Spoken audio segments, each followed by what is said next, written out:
Bonjour à tous, j'espère que vous allez bien. Aujourd'hui, j'espère vous intéresser en vous faisant part de mes réflexions, de mes recherches parallèles sur l'expérience de Michelson Morley. C'est une expérience dont j'ai entendu parler pour la première fois pendant mes études de philo. Et je voulais me repencher de nouveau sur la question parce que j'avais pas comprise à l'époque de la manière dont on me l'avait expliqué, ou alors peut-être c'est mon cerveau ou mon entendement qui était un peu jeune, je ne sais pas, mais j'ai dû me pencher de nouveau sur cette expérience vraiment pour la comprendre, et à ma décharge, la manière dont elle est décrite de nos jours, typiquement comme la définition qu'on va en trouver dans Wikipédia, c'est vraiment une définition qui va nous perdre en fait, qui va nous empêcher de comprendre de quoi il s'agit. Déjà, on l'a définit comme une expérience d'optique. Vous verrez que ce n'est pas une expérience d'optique, c'est une expérience qui utilise l'optique. Mais la même expérience, d'après Gustave Plaisant, dont je vous présenterai l'opuscule là dans cette vidéo, cette expérience peut tout à fait être reproduite par l'électricité, avec un signal électrique. L'expérience de Michelson Morley qui utilise un signal lumineux peut être reproduite avec un signal électrique, donc ce n'est pas une expérience d'optique comme ce que nous en dit Wikipédia. Déjà, je commence à me perdre alors je suis que dans l'introduction. Donc pour ceux qui sont saoulés par mes digressions, vous pouvez tout de suite aller à la conclusion. À la fin de la vidéo, je vous mettrai le timing dans la description.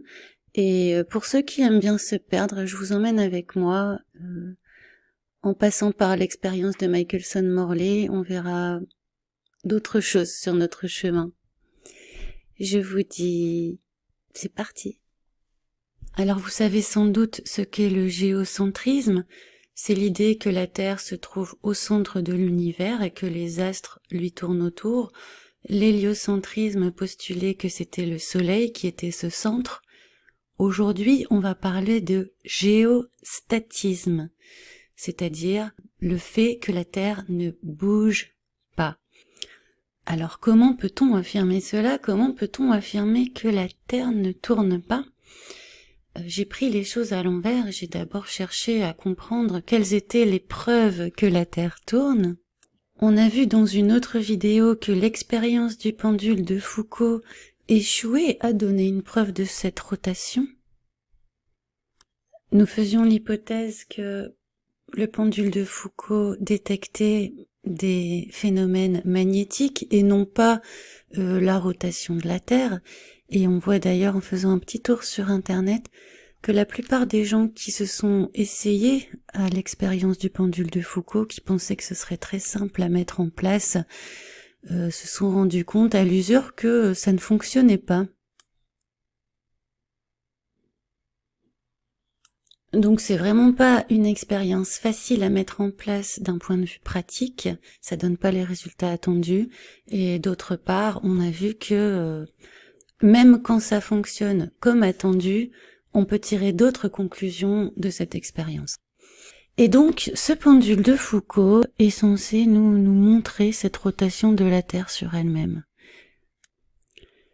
À ne pas confondre avec la vitesse ou le mouvement de translation que connaît la Terre. Donc elle tourne sur elle-même et elle tourne autour du Soleil dans le modèle standard. Alors tandis que l'expérience de Foucault s'intéresse à la rotation de la Terre en faisant abstraction de cette translation.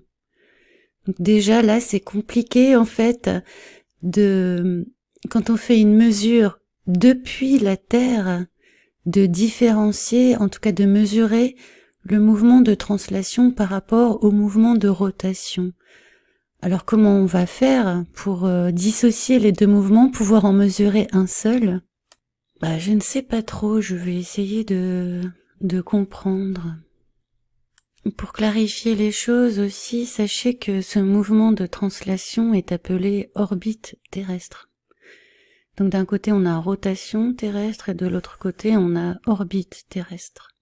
Voilà, donc officiellement, le pendule de Foucault détecte la rotation terrestre et non pas son orbite.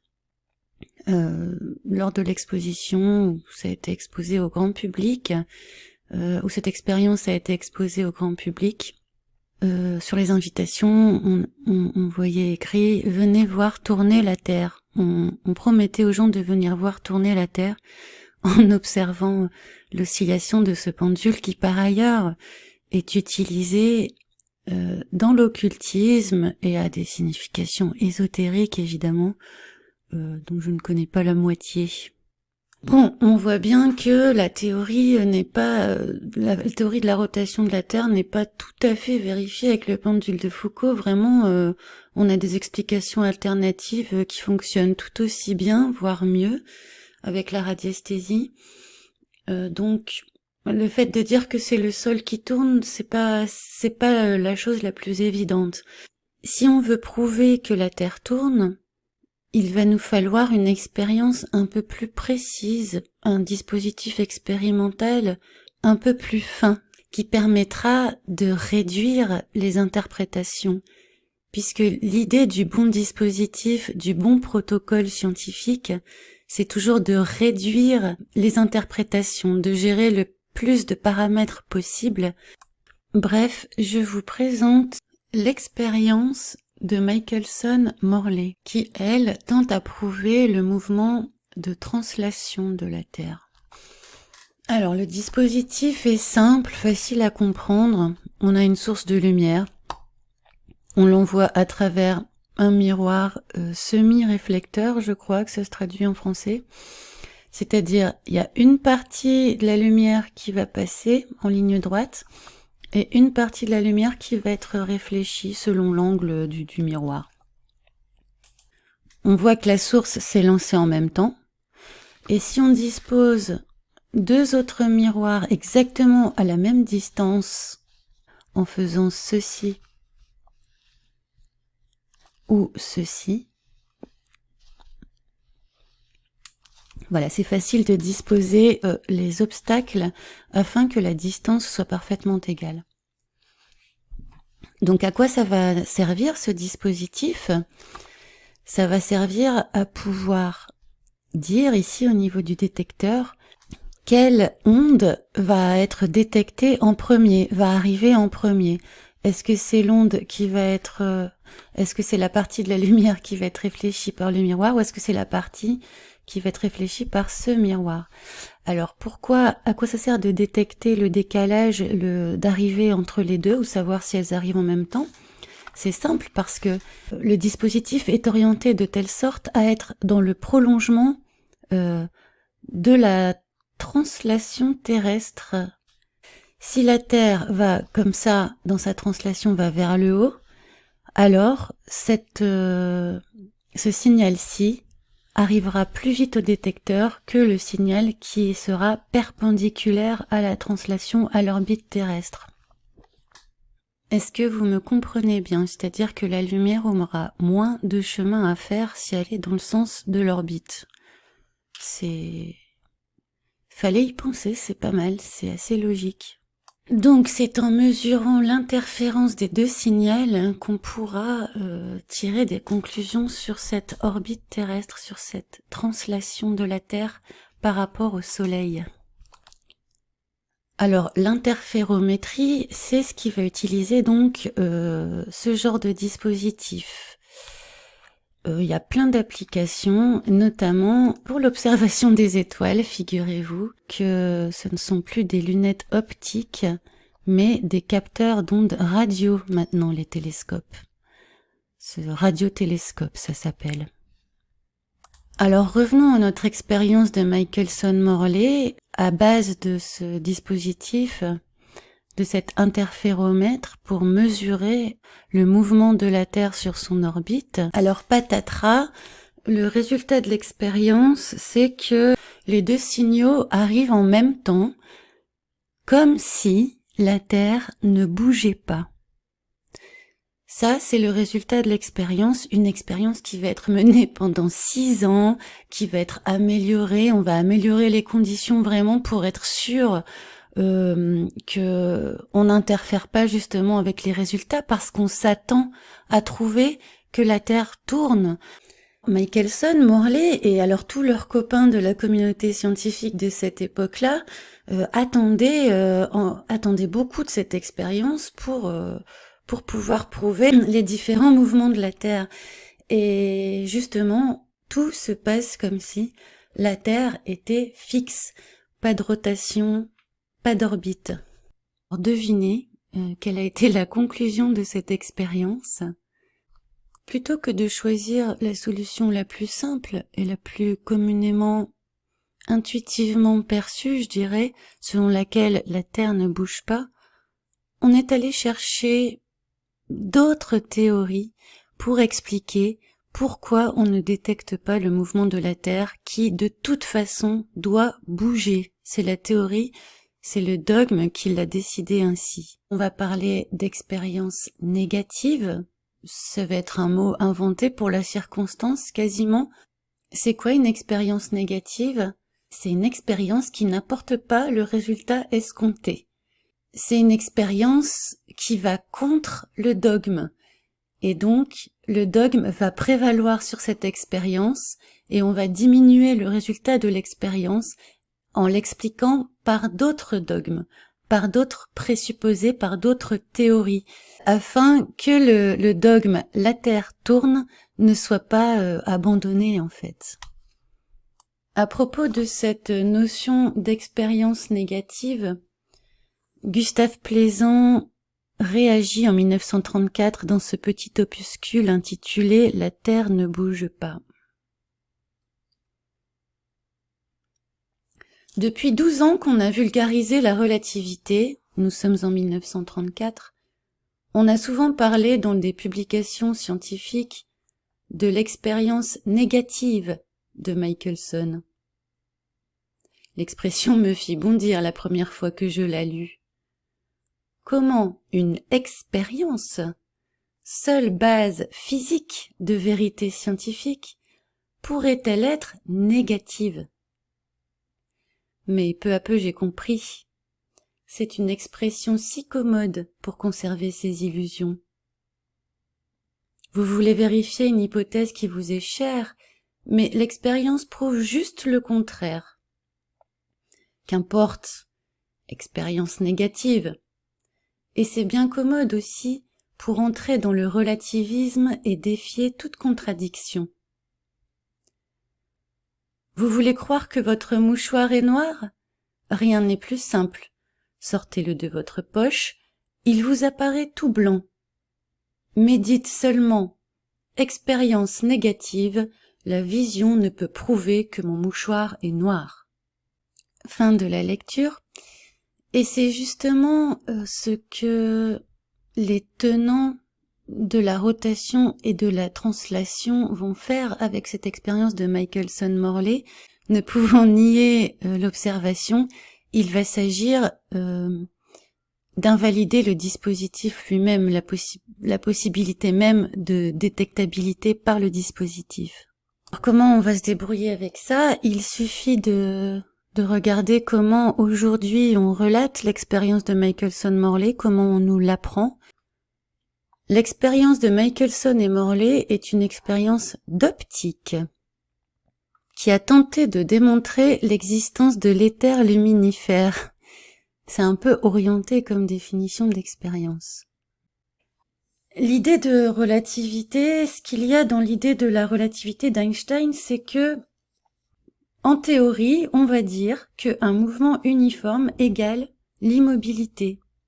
On va postuler que mouvement égale immobilité. Donc à partir de là, une fois qu'on a postulé ça, si vous voulez, ça va invalider complètement l'expérience de Michelson et Morley, puisqu'on va leur dire « Oui, mais comme on est dans un mouvement uniforme et constant, vous n'allez pas détecter de mouvement. C'est indétectable, puisque vous faites partie du dispositif vous-même, vous faites partie du référentiel. Vous êtes embarqué dans le train et à l'intérieur du train, vous ne pouvez pas vous rendre compte que vous êtes en mouvement, si vous voulez.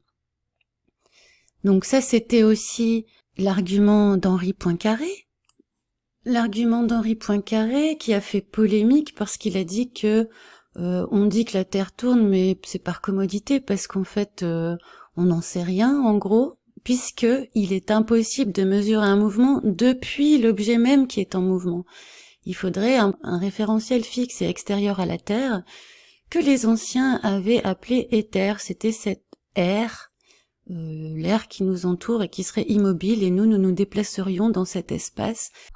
Mais en gros, cet éther, retenez que c'est pas quelque chose qu'on peut observer, c'est pas quelque chose de matériel, c'est juste un concept philosophique qui est un préjugé de la science à une certaine époque, et aujourd'hui on sait plus très bien quel est son statut.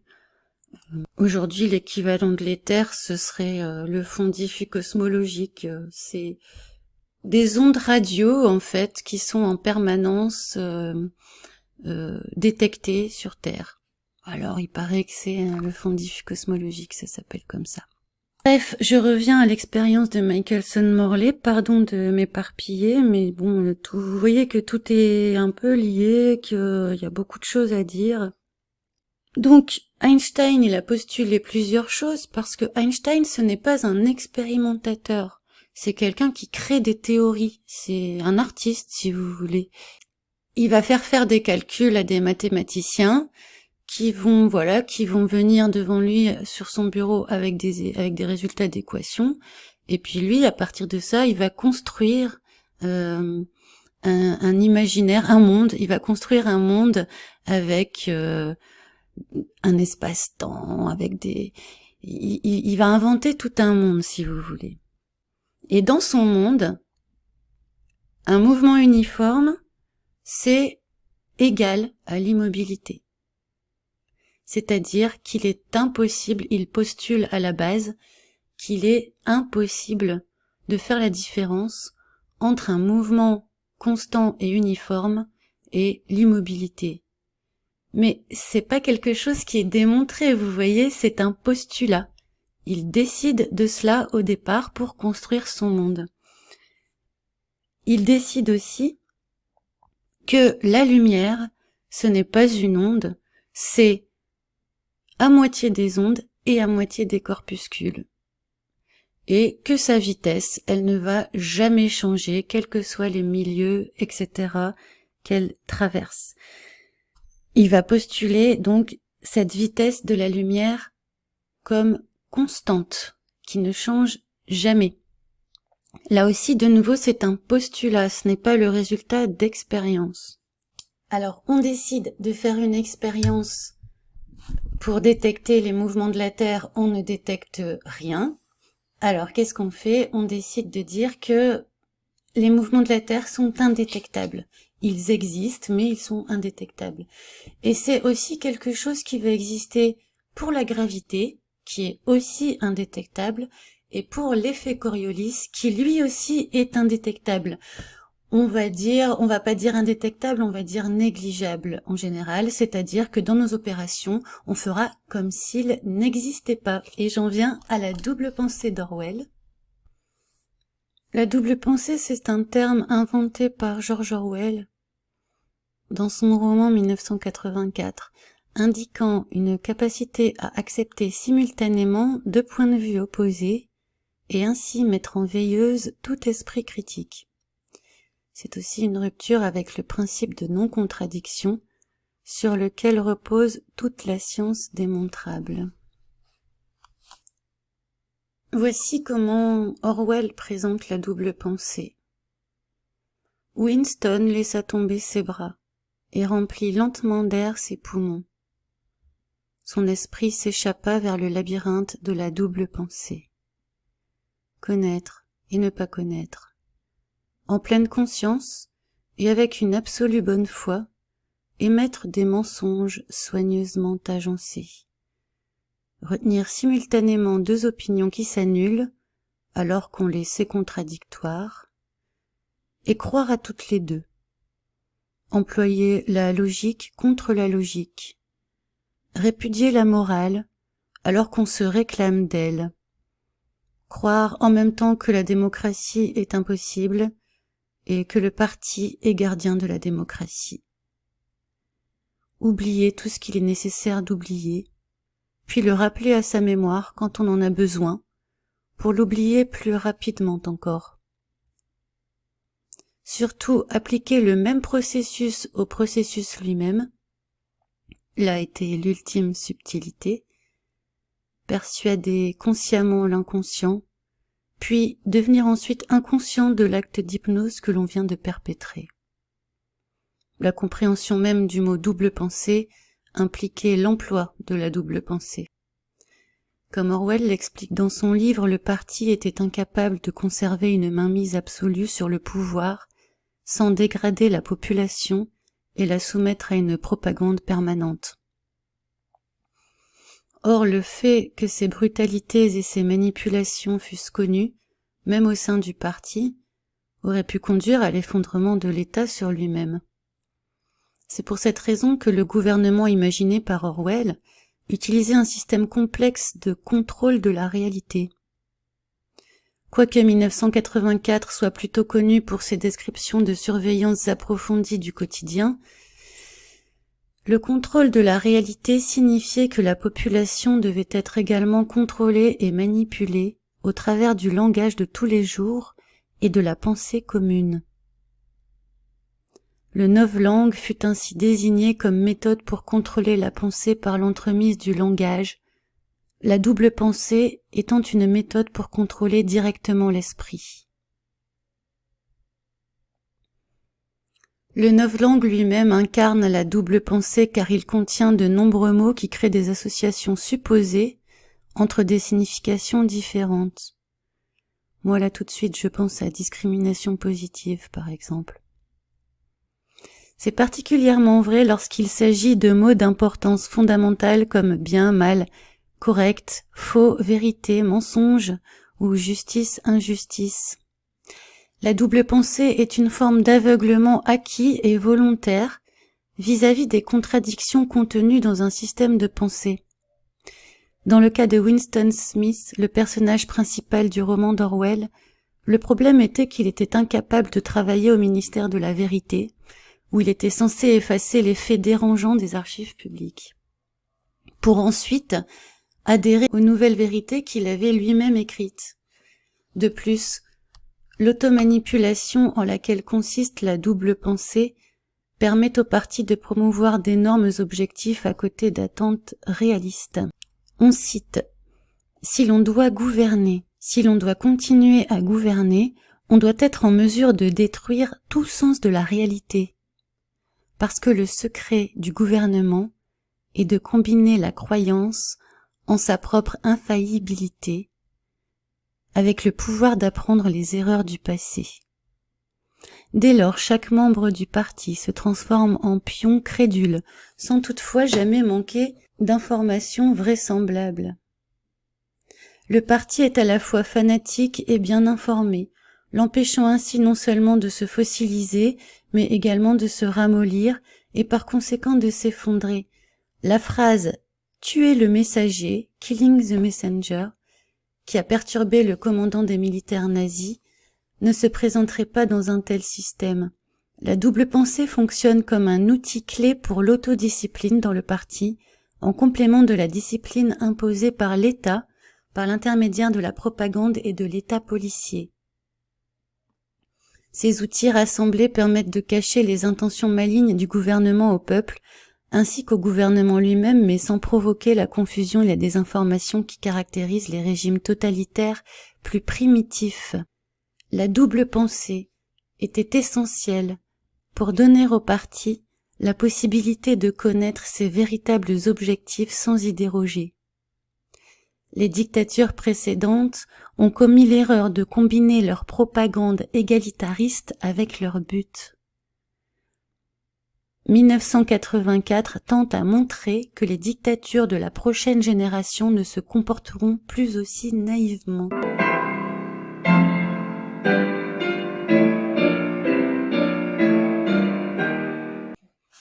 À la fin du XIXe siècle, 250 ans après l'affaire Galilée, on attend encore des preuves matérielles de la rotation et de la révolution terrestre. Les scientifiques planchent donc sur des protocoles expérimentaux qui seraient capables de mettre en évidence l'un et l'autre ou l'un ou l'autre de ces mouvements. En 1852, un Français, Léon Foucault, prétend démontrer cette rotation par l'utilisation d'un pendule dont l'oscillation qui part dans toutes les directions prouverait que le sol tourne. Malgré une couverture médiatique énorme et le soutien politique de l'empereur lui-même, cette expérience peine à convaincre. Il faut attendre 35 années pour qu'un nouveau protocole soit mis en place afin de déterminer, de mesurer réellement ce mouvement et peut-être mesurer la vitesse de la Terre. On pense alors que la Terre se déplace dans un espace fixe quand elle se déplace autour du Soleil. Cet espace fixe est un espace théorique qui, dans la tradition scientifique depuis l'Antiquité, s'appelle l'éther. Cette expérience, l'expérience de Michelson-Morley, va donc tenter de mesurer la vitesse de la Terre dans l'éther, la vitesse de la Terre autour du Soleil, simplement en mesurant le trajet d'un signal lumineux dans la direction de la translation de la Terre. Entendu que si on envoie un signal lumineux dans le sens de la translation de la Terre autour du Soleil, il ira plus vite que si on envoie un signal lumineux dans le sens inverse de la translation de la Terre. L'interféromètre de Michelson réagit exactement comme s'il se trouvait sur une Terre stationnaire. Pendant 5 ans, aucun mouvement n'est détecté. C'est la consternation. La doctrine de Copernic et Galilée se trouve donc en danger.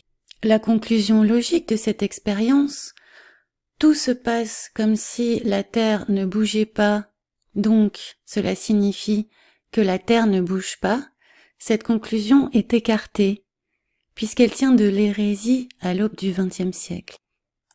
Comme on ne peut modifier le réel, comme on a pu modifier le résultat de cette expérience qui s'est tenue pendant 5 ans et qui pendant 5 ans a montré une parfaite immobilité, il a fallu expliquer pourquoi ou comment aucun mouvement n'est détectable sur une Terre qui suit une rotation sur elle-même et une translation autour du Soleil. C'est Einstein qui s'y est collé, lui aussi fortement médiatisé, fortement poussé en avant par le pouvoir, disons. Son idée est simple. La Terre bouge, elle est en rotation sur elle-même et elle tourne autour du Soleil, mais simplement il nous est impossible de détecter son mouvement par aucune expérience possible. Il est donc vain d'essayer d'expérimenter son mouvement. En cela, il a repris l'explication d'Henri Poincaré au début du XXe siècle, qui expliquait qu'aucune expérience ne peut montrer un mouvement à partir du système qui est lui-même en mouvement. C'est comme de dire, c'est ce qu'on entend souvent, que dans un train qui a un mouvement continu et régulier, aucun mouvement n'est détectable. Si on occulte par exemple les fenêtres, on ne sentira pas qu'on est en mouvement. Donc ça va être cet argument-là qui va être utilisé pour dire arrêtez les expériences, arrêtez les expérimentations, vous ne détecterez jamais aucun mouvement, mais vous devez accepter qu'il existe. Et en cela, il pose le premier jalon de la relativité générale, le premier axiome, un axiome qui postule qu'un mouvement régulier et continu équivaut à l'immobilité. On ne peut pas faire de différence entre un mouvement constant et sans à-coup et l'immobilité. Mais oui, parce que dans le système copernicien, dans le néo-système copernicien, qui est polycentrique, on a des centres partout, on n'a plus aucune fixité, surtout depuis qu'on a abandonné l'éther comme référentiel fixe. Voilà, donc une seule expérience, une seule observation, 2 interprétations différentes. Tout se passe comme si la Terre ne bougeait pas. Première explication, elle ne bouge pas. Deuxième explication, son mouvement est indétectable. Il en va de même pour la gravité. On nous dit qu'elle est indétectable ou négligeable sur Terre, c'est l'hypothèse 1. L'hypothèse 2, c'est qu'elle n'existe pas et qu'il faut expliquer la chute des corps autrement que par la gravité. Voilà, j'espère que vous aurez appris des trucs et que j'aurai été suffisamment claire pour ça. Merci, à bientôt.